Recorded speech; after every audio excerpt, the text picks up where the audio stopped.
Good morning to all of you and welcome back to online classes. I am doctor Ashok Yadav और हम बात कर रहे हैं सीरीज ऑफ वायरल डिजीज के विषय में। प्रीवियस वीडियो सेगमेंट्स में हम लोगों ने अभी तक वायरल डिजीज के अंतर्गत सबसे पहले हम लोगों ने पोलियो को डिस्कस किया, जिसको हम पोलियोमेलाइटिस भी कहते हैं या उसको हम इन्फेंटाइल पैरालिसिस के नाम से भी जानते हैं। साथ ही साथ हम लोगों ने रेबीज को देखा, रेबीज के हम लोगों ने वायरस के विषय में देखा, रेबीज होता क्या है, किन किन एनिमल्स के काटने से, बाइट करने से होता है, इनका ट्रीटमेंट क्या होता है, डायग्नोसिस क्या होता है, प्रिवेंशन क्या होता है और प्रिकॉशन क्या होता है, इन सब के विषय में हम लोगों ने बहुत अच्छे से देखा है। साथ ही साथ हम लोगों ने नेक्स्ट वीडियो में डेंगू को पढ़ा है कि डेंगू किस नेचर के होते हैं, डेंगू होता किस में है, डेंगू किस प्रकार के वायरस से होता है, इसके प्रिकॉशन क्या होता है, इसके ट्रीटमेंट क्या होते हैं, इन सब के विषय में बहुत अच्छे से जान लिया। आज आइए इसी वायरल सीरीज के अंतर्गत, इसी वायरल डिजीज के सीरीज के अंतर्गत हम लोग एक नेक्स्ट बीमारी के विषय में पढ़ेंगे, एक नेक्स्ट डिजीज के विषय में पढ़ेंगे जिसको हम चिकनगुनिया कहते हैं। तो आइए डिस्कस करते हैं चिकनगुनिया के विषय और देखते हैं क्या है कुछ खास इसमें। बच्चों, अगर हम ये बात करें, चिकनगुनिया वायरस भी बिल्कुल डेंगू वायरस जैसा है, रिजेंबल्स करता है। इसके साइन एंड सिम्टम्स, बीमारी जो होती है बच्चों, बिल्कुल पूर्ण रूप से कहीं न कहीं ये अगर देखें तो डेंगू के लक्षण जैसा ही होता है। डेंगू के वायरस के जैसे प्रकोप होते हैं, जिस प्रकार से उसके सिम्टम्स दिखाई देते हैं, ठीक इसी प्रकार से इसके भी सिम्टम्स होते हैं। आइए डिस्कस करते हैं, देखते हैं अंदर क्या है कुछ। तो सबसे पहले हम लोग जान लेते हैं चिकनगुनिया क्या है, कैसे होता है, किसमें होता है। Chikungunya is a viral disease caused by the chikungunya virus by the bite of the Aedes aegypti mosquito. जैसा कि आपको पता है कि चिकनगुनिया भी क्या है बच्चों, एक प्रकार का वायरल डिजीज है। और ये किसकी वजह से होता है बच्चों, एक वायरस से होता है जिसको हम चिकनगुनिया वायरस कहते हैं। और ये वायरस किसके माध्यम से हमारे पास तक पहुंचता है, by the bite of the Aedes aegypti, that is the tiger mosquito. ये बच्चों टाइगर मॉस्किटो को काटने से, जिस प्रकार से आपने देखा था डेंगू में भी उसका जो माध्यम होता है, जो कैरियर होता था बच्चों, वो कौन होता था, एडीज एजिप्टाई अर्थात टाइगर मॉस्किटो के बाइट करने से ही हमारे पास तक पहुंचता है। ठीक इसी प्रकार से चिकनगुनिया का भी जो कैरियर है, जो वाहक है, जो मोड ऑफ ट्रांसमिशन है बच्चों, जिसके माध्यम से पहुंचता है, वो कौन है, एडीज एजिप्टाई, जिसको हम टाइगर मॉस्किटो कहते हैं। इसी के बाइट करने से ही चिकनगुनिया वायरस हमारे पास तक पहुंचता है और एक बीमारी कॉज करता है जिसको हम चिकनगुनिया के नाम से जानते हैं। It is a type of the viral disease. बच्चों, क्वेश्चन इसमें 3 प्रकार से अगर आप फ्रेम करेंगे एग्जामिनेशंस के लिए तो यहाँ 3 प्रकार के क्वेश्चन फ्रेम होंगे। एक तो ये कि chikungunya is a type of, option में रहेगा chikungunya is a type of viral disease, bacterial disease, protozoan disease, helminth disease. इसमें जो सही ऑप्शन होगा बच्चों, chikungunya is a type of the viral disease. ये वायरस से होने वाला एक बीमारी है ना।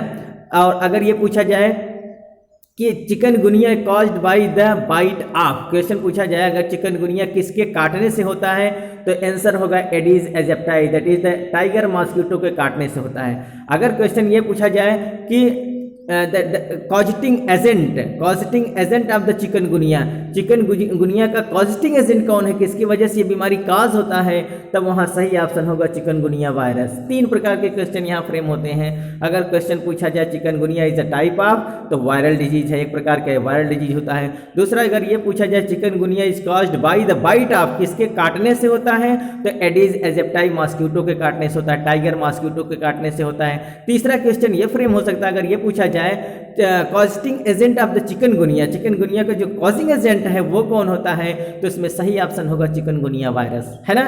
3 प्रकार के क्वेश्चन यहाँ फ्रेम हो सकते हैं, तो आप इसको डिनोट कर लेंगे। ये देखिए बच्चे, जो आप फिगर देख रहे हैं, ये जो सामने फिगर इंटरफेस हो रहा है, ये चिकनगुनिया वायरस का फिगर है, जिसमें आप देख रहे हैं रेड कलर का जो उभरा हुआ भाग बाहर से दिखाई दे रहा है, इसको हम स्पाइक कहते हैं। क्या है बच्चों, स्पाइक। इस पर बहुत सारे रिसेप्टर्स लगे होते हैं जो हमारे होस्ट के जो प्लाज्मा मेम्ब्रेन होते हैं उनके साथ जाकर क्या करते हैं, ये बाइंड करते हैं, उनके साथ जाकर कंपेटिबिलिटी बनाते हैं, फिर हमारे शरीर के अंदर एंट्री कर जाते हैं। फिर जो आप येलो भाग दे रहे हैं बच्चों, ये बहुत सारे प्लाज्मा क्या कहते हैं कैप्सोमियर्स के यूनिट्स होते हैं जो हेलिकल फॉर्म में बनकर एक लेयर बना लेते हैं जिसको हम कहते हैं कैप्सूल। तो कैप्सूल इनका प्रोटीनस पार्ट होता है जो इनके बॉडी को चारों तरफ से क्या करता है, ढके रहता है, कवर करता है। इसी कैप्सूल के अंदर आपको देखने को मिलेगा जेनेटिक मटेरियल, डीएनए, आरएनए। जैसा कि हमने इनके मार्फोलॉजिकल स्ट्रक्चर में बताया था कि वायरस का जो पूरा शरीर होता है बच्चों, वो किसका बना होता है, अर्थात इसका बाहर स्पाइक देखने को मिलेगा, फिर इसके चारों तरफ आपको एक इन्वेलप देखने को मिलेगा, फिर कैप्सोमियर्स के बने हुए कैप्सिड दिखाई देते हैं, अंदर इनके जेनेटिक मटेरियल के रूप में डीएनए आरएनए होता है। बस इतना ही इनकी मार्फोलॉजी में देखने को मिलती है। और इनका जो बॉडी ऑर्गेनाइजेशन है बच्चों बहुत कॉम्प्लेक्स नहीं होता, बहुत जटिल नहीं होता। जैसे हम लोगों में ऑर्गेनल्स पाए जाते हैं, बहुत सारे सेल्स मिलकर टिश्यू बनाते हैं, ऑर्गन बनाते हैं, ऑर्गन सिस्टम बनाते हैं। तो इनमें बच्चों ये सब सिस्टम नहीं है, क्योंकि वायरस जो होते हैं वो ऑर्गेनिज्म नहीं होते, वो तो केवल एक पार्टिकल्स होते हैं जो सजीव और निर्जीव के बीच की कड़ी होते हैं। जब वो हमारे होस्ट सेल के अंदर होते हैं तो वो सजीव जैसा व्यवहार करने लगते हैं। क्यों? क्योंकि हमारे ही जो वाइटल एक्टिविटीज़ हैं, जो हमारे सेलुलर मैकेनिज्म है बच्चों, उस पूरे मशीनरी पर कब्जा करके हमको हमारे सेल को अपने जैसा वो बना लेते हैं, अपने जैसे वो चाहते हैं वैसा काम कराते हैं। और जब होस्ट सेल के बाहर होते हैं बच्चों तो बिल्कुल निर्जीव अवस्था में पड़े रहते हैं, जो करोड़ों वर्षों तक, अरबों वर्षों तक रवे के रूप में, क्रिस्टल्स के रूप में उनको सुरक्षित रखा जा सकता है। और फिर अपना एप्रोप्रिएट होस्ट पाने के बाद वो एक्टिव हो जाते हैं। तो वायरस एक बहुत ही भयावह पार्टिकल है बच्चों। जितना सोचने में छोटा लगता है, जितना कहने में छोटा है, कहीं न कहीं वो उतना बड़ा ही है ना। जैसा कि आपको पता है कि चाहे वो कोरोना वायरस हो, चाहे बहुत सारे ऐसे वायरस हैं जो पूरे दुनिया में, पूरे ग्लोब में तबाही मचा देते हैं, है ना। तो आइए हम डिस्कस करते हैं आगे की ओर और देखते हैं आगे क्या है कुछ खास। तो अगर हम ये देखें, this virus was first isolated from the human patient and Aedes aegypti mosquito from the Tanzania. जो चिकनगुनिया है बच्चों, it is a type of the Tanzanian word. Chikungunya एक तंजानियन वर्ड है जो वहाँ के नेटिव वर्ड्स के रूप में जाना जाता है, जो तंजानियन भाषा के शब्द से लिया गया है, जिसका शाब्दिक अर्थ आप चिकनगुनिया देख रहे हैं। तो चिकनगुनिया कहाँ है? ये तंजानिया का एक नेटिव वर्ड है, वहाँ का एक तंजानिया भाषा का एक नेटिव वर्ड है, जिसको हम चिकनगुनिया के नाम से जानते हैं। और इसका सबसे पहला अगर हम ये देखें कि ये कहाँ से आइसोलेट किया गया, तो ये तंजानिया से आइसोलेट किया गया है। और ये किस में देखा गया? ह्यूमन पेशेंट में और Aedes aegypti, that is the tiger mosquito में सबसे पहले देखा गया, है ना। तो अगर ये हम पूछें कि इसका जो इन्वेंशन हुआ है, जो इसका आविष्कार हुआ है, जो इसका आइसोलेशन हुआ है, सबसे पहले तंजानिया से हुआ है। और इसीलिए चिकनगुनिया का नाम तंजानिया के नेटिव वर्ड में रखा गया है ना। और इसका जो आइसोलेशन सबसे पहले देखा गया वो ह्यूमन पेशेंट में और एडिस एजिप्टाई मॉस्किटो में देखने को मिला है ना।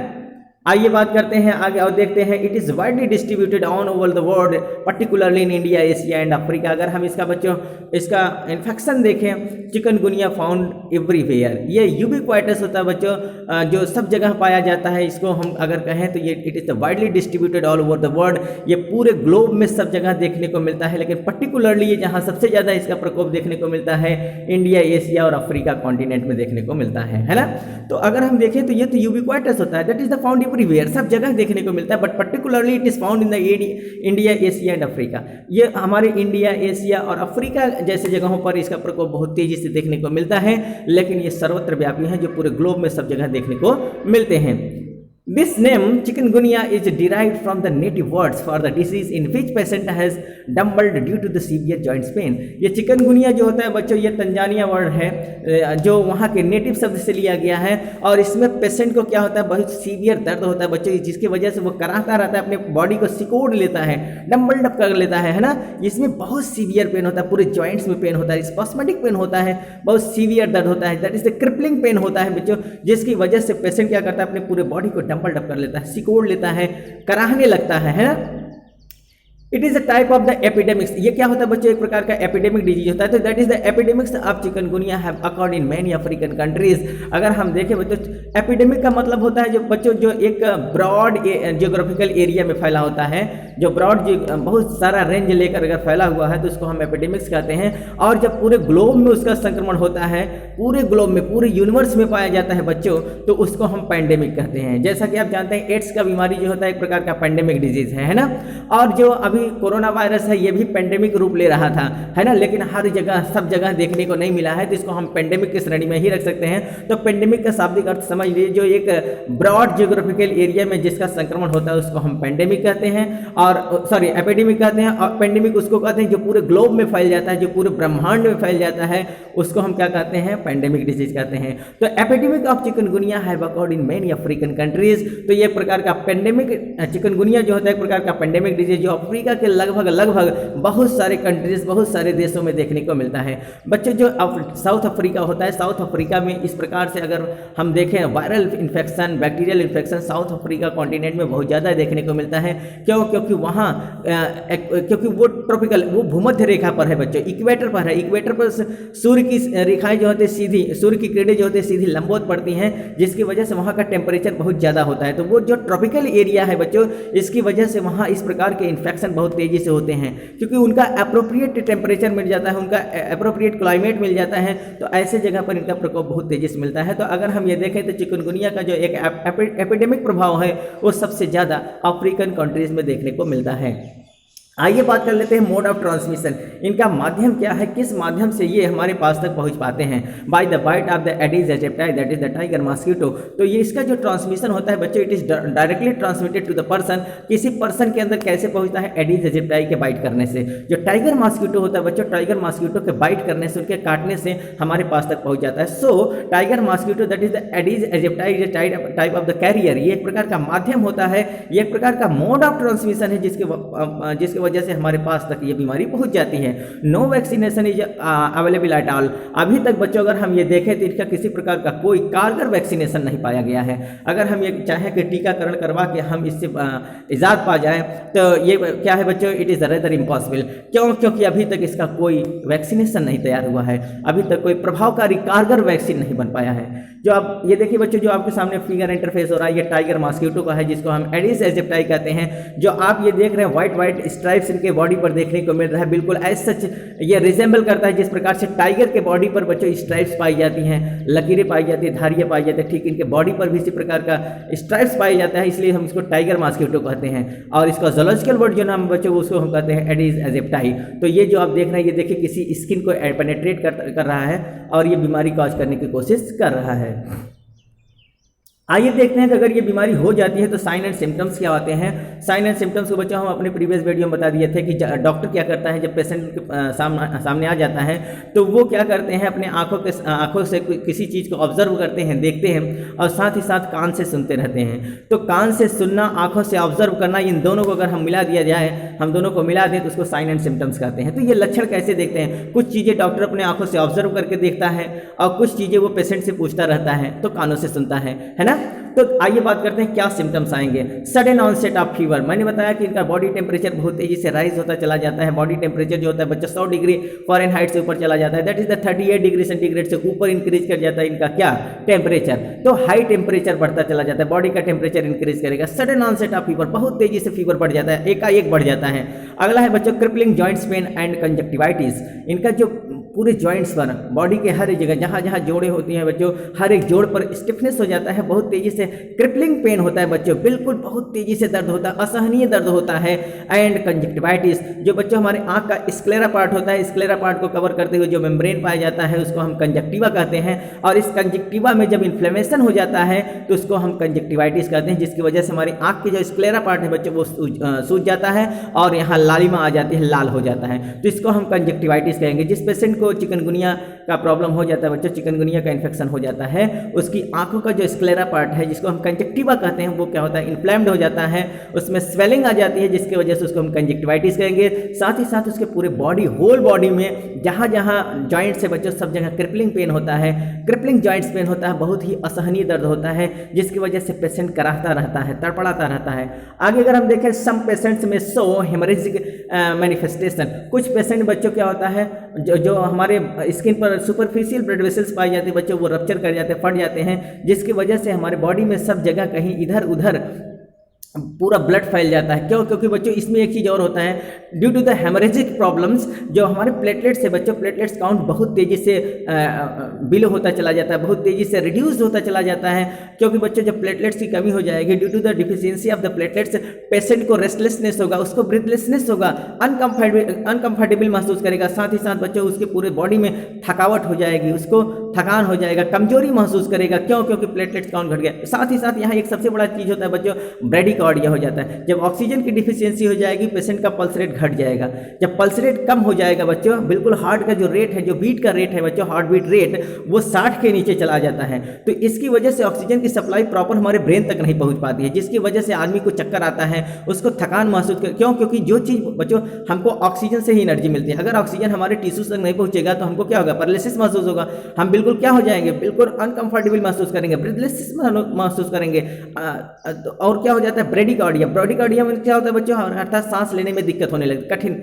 क्यों कठिनाई होने लगता है? क्योंकि ऑक्सीजन की डिफिशियंसी हो जाती है। तो ब्रेडिकार्डिया हो जाता है, रेस्टलेसनेस हो जाता है, ब्रीथलेसनेस हो जाता है, फटीग हो जाता है, पूरे बॉडी में थकान हो जाता है, कमजोरी महसूस करता है पेशेंट। तो इस प्रकार से क्यों? क्योंकि हेमरेजिक मैनिफेस्टेशन हो गया है, उसकी जो प्लेटलेट्स है बच्चों वो कम हो जाती है। क्यों? क्योंकि चारों तरफ ब्लड फैल जाता है। इसमें प्रॉब्लम क्या होता है? पिछले वीडियो मैंने बताया था कि जैसे ये हमारे ब्लड वेसल्स होते हैं, तो ब्लड वेसल्स में कहीं ना कहीं इस प्रकार से रप्चर होता रहता है। लेकिन नेचर ने बच्चों हमको एक ऐसा मैकेनिज्म दिया है कि जहां इस प्रकार से रप्चर हो जाता है तो हमारे बॉडी में एक कंपोनेंट होता है जिसको हम प्लेटलेट्स कहते हैं। तो प्लेटलेट्स इस स्थान पर जाकर क्या होता है? प्लेटलेट्स प्लग बना लेता है। क्या बना लेता है? प्लग बना लेता है, PLUG। तो ये प्लेटलेट्स प्लग बना लेता है, जिसकी वजह से ये जो टूटा हुआ भाग है वहाँ क्या होता है? वहाँ क्लॉटिंग हो जाता है और फिर हमारा ब्लड बाहर नहीं जा पाता है। लेकिन जब इस प्रकार के पेशेंट हो जाते हैं बच्चों जिनको चिकनगुनिया का प्रॉब्लम हो जाता है, यहाँ ये प्लेटलेट्स प्लग नहीं बनने पाता है, जिसकी वजह से टोटल जो हमारे प्लेटलेट्स होते हैं वो बेकार हो जाते हैं और पूरा पूरा ब्लड हमारी बॉडी के बाहर चला जाता है, जिसकी वजह से कमजोरी फील होती है और पेशेंट के बॉडी में सब जगह से खून आने लगता है, नाक से, आँख से, कान से, मुँह से, गम्स से, सब जगह से ब्लड आने लगता है, जिस प्रकार से आपने डेंगू में देखा था। ठीक, तो जैसा कि फिगर देखिए, ये देखिए प्लेटलेट्स टूट गए हैं इनके पूरे बॉडी से। इनके हाथ में देखिए इस प्रकार से ब्लड वेसल्स, ये बिल्कुल खून जो ब्लड है ऐसे फैले फैले दिखाई देंगे, पूरा हाथ लाल रहेगा। इस प्रकार से देखिए चकत्ते बिल्कुल क्या देखने को मिलेगा? इनके स्किन पर चकत्ते देखने को मिलते हैं, है ना। आइए प्रिवेंशन एंड ट्रीटमेंट देखते हैं कि इनका क्या प्रिवेंशन है, क्या बचाव ही एक उपाय होता है बच्चों। तो आइए हम इनके बचाव के विषय में देखते हैं, क्या हमको प्रिकॉशन लेना चाहिए, क्या हमको ट्रीटमेंट करना चाहिए।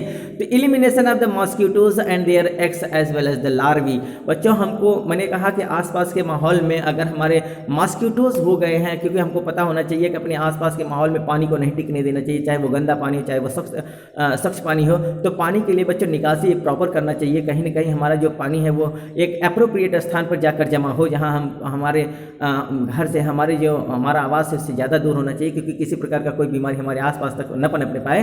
तो हमको प्रॉपर निकासी करनी चाहिए। तो elimination of mosquitoes and their eggs as well as the larvae. सबसे पहले बच्चों हमको उनके मॉस्किटोज को ही इरेडिकेट करना चाहिए, उनको एलिमिनेट करना चाहिए। अगर वो नहीं हो पाता तो उससे अंडों को हम क्या करें? इरेडिकेट करें, और नहीं तो उनके लार्वा को इरेडिकेट करना चाहिए। उसके लिए बहुत सारे बायोलॉजिकल उपाय भी हैं, बहुत सारे केमिकल, फिजिकल, सब हमारे पास मेथड्स हैं जिनका उपयोग करके हम मच्छरों से इजाद पा सकते हैं। लेकिन बच्चों एक चीज़ आप जानिए, मच्छर जो होते हैं आज इनके जीन बहुत म्यूटेंट हो गए हैं, क्योंकि आप कोई भी चाहे वो ऑल आउट लगाइए, चाहे कोई भी उपाय करिए, अगर वो बच जाते हैं तो वो बहुत तेज़ी से अपना स्ट्रेन बदलते हैं। उनके जो जीन होते हैं बच्चों वो बहुत ज़्यादा म्यूटेंट होते चले जाते हैं, और वो हर एक चीज़ से, क्योंकि देखिए मच्छरों को हम लोगों ने समाप्त करने का बीड़ा बहुत पहले से उठाया, लेकिन आज तक मच्छर समाप्त नहीं हो पाए। उनको ख़त्म कर पाना it is so much hard, वो बहुत ही क्रिटिकल है ना। लेकिन हमको उपाय करते रहना चाहिए। Elimination of mosquitoes and their eggs, हमको प्रिवेंशन, हमको बचाव के लिए क्या करना चाहिए कि मॉस्किटो को अपने आसपास पनपने नहीं देना चाहिए, उनको समाप्त कर देना चाहिए। मॉस्किटो को, उनके अंडों को, उनके लार्वी को समाप्त करने की कोशिश करनी चाहिए। अगला क्या है बच्चों? Paracetamol, that is the antipyretics gives to reduce fever. अगर क्योंकि हमको हमारे बॉडी में फीवर, मैंने बताया ना बच्चों, टेम्परेचर 100 डिग्री फ़ारेनहाइट से ऊपर चला जाता है, तो उस टेम्परेचर को रिड्यूस करने के लिए हमको पैरासीटामोल लेना चाहिए, क्योंकि पैरासीटामोल एक प्रकार का एंटीपायरेटिक्स है, ज्वर निवारक दवा है बच्चों, जो हमारे टेम्परेचर को क्या करता है? रिड्यूस करने का काम करता है। Analgesic drugs that relieve pain, हमारे क्योंकि बॉडी में बहुत तेज़ी से दर्द होता है, क्रिपलिंग जॉइंट्स पेन होता है, तो इस दर्द को समाप्त करने के लिए हमको एनाल्जेसिक्स लेना चाहिए, दर्द निवारक लेना चाहिए, पेन किलर्स लेना चाहिए। मार्केट में बहुत सारे पेन किलर अवेलेबल हैं। Drugs such as the aspirin for the joints pain, अगर जोड़ों में दर्द हो रहा है बच्चों तो इसके लिए हम लोग क्या करते हैं? एस्पिरिन लेते हैं, है ना। तो दर्द निवारक के रूप में, एनाल्जेसिक के रूप में हमको एस्पिरिन लेना चाहिए, और एंटीपायरेटिक के रूप में हम लोग पैरासीटामोल का प्रयोग कर सकते हैं। Bed rest and adequate fluid intake are also recommended. हम इसमें क्या होता है बच्चों? पेशेंट को कंप्लीट बेड रेस्ट देना चाहिए, साथ ही साथ इसमें पानी की कमी नहीं होनी चाहिए, अर्थात हमारे बॉडी में जो फ्लूइड है उसका प्रॉपर एडिक्वेट मात्रा में उसका उसका उपयोग करना चाहिए, अर्थात हमारे बॉडी में वाटर का कमी नहीं होना चाहिए, उसको एडिक्वेट रखना चाहिए। तो हमको हर समय कोई ना कोई पेय पदार्थ लेते रहना चाहिए गरम गरम, है ना। तो कुल मिला के न तो हमारे अंदर किसी फ्लूइड की कमी होनी चाहिए, साथ ही साथ अगर हमको फीवर है तो हमको एनाल्जेसिक्स लेना, सॉरी पैरासीटामोल लेना चाहिए, दैट इज द एंटीपायरेटिक। और पेन अगर दर्द हो रहा है बच्चे जोड़ों में तो हमको क्या लेना चाहिए, किसी प्रकार का एनाल्जेसिक्स लेना चाहिए, सच एज द एस्पिरिन, है ना। तो जैसा कि आप देखिए बच्चे, बचाव के लिए हम लोग क्या करते हैं, मच्छरों से बचने के लिए हम लोग अगर पूरा उपाय करें और कहीं ना कहीं अगर असफल हो जाए तो सबसे बढ़िया उपाय होता है कि अपने बेड को कवर्ड कर लें, किससे, अर्थात नेट से। जैसा कि आप देख रहे हैं ये मच्छरदानी लगा हुआ है, मच्छरदानी का प्रयोग करके हम उससे बच सकते हैं। तो कहीं ना कहीं हमको पूरा व्यवस्था करना चाहिए। It is all about the chikungunya. ये चिकनगुनिया के विषय में था बच्चों। उम्मीद है ये वीडियो सेगमेंट्स आपके लिए बहुत ही हेल्पफुल रहेगा, उपयोगी रहा होगा बच्चों। इस प्रकार से हम अभी अपनी सीरीज में, वायरल डिजीज सीरीज में हम बहुत सारे अभी डिस्कस करेंगे बच्चों। अगर हमारे नए व्यूअर हो तो सबसे पहले हमारे चैनल को सब्सक्राइब करें, लाइक करें, शेयर करें अपने यार दोस्तों में, जिससे उनकी भी तैयारी सुचारू रूप से चल सके। अगर बच्चों किसी प्रकार का कोई प्रॉब्लम है या आप कोई नया वीडियो मंगाना चाहते हैं तो कमेंट बॉक्स में जरूर लिखें, हम उस पर जरूर कुछ ना कुछ सोचते हैं और बड़ा मेहनत करके बच्चों हम वीडियो बनाते हैं। तो मिलते हैं बच्चों नेक्स्ट वीडियो में नेक्स्ट सेगमेंट के साथ, तब तक के लिए बच्चों धन्यवाद।